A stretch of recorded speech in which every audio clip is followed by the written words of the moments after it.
Albert, Edmonton.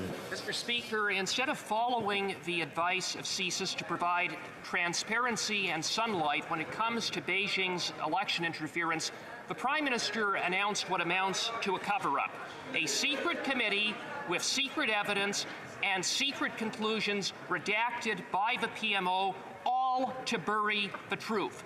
No transparency, no sunlight, total secrecy. What does the Prime Minister have to hide? The Honourable Minister for Public Safety.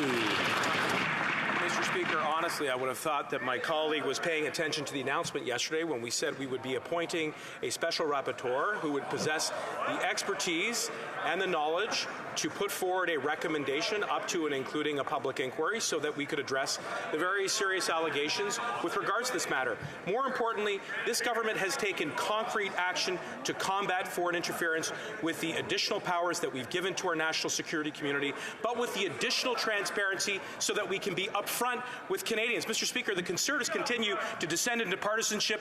Our government is focused on protecting our institutions and Canadians. The Honourable Member for St. Albert, Edmonton. Mr. Speaker, what the Prime Minister announced yesterday is nothing more than a smokescreen with no transparency.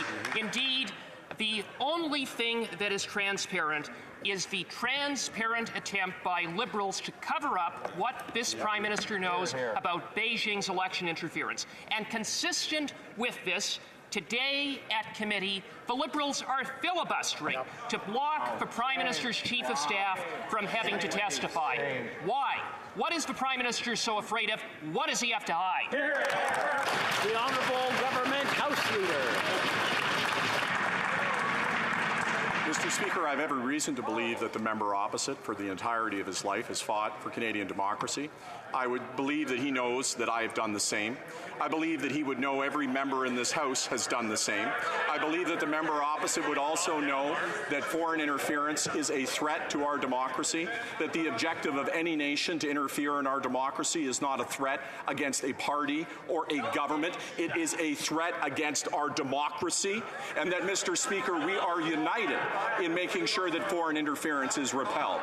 But, Mr. Speaker, national security cannot be played with. We need to deal carefully and delicately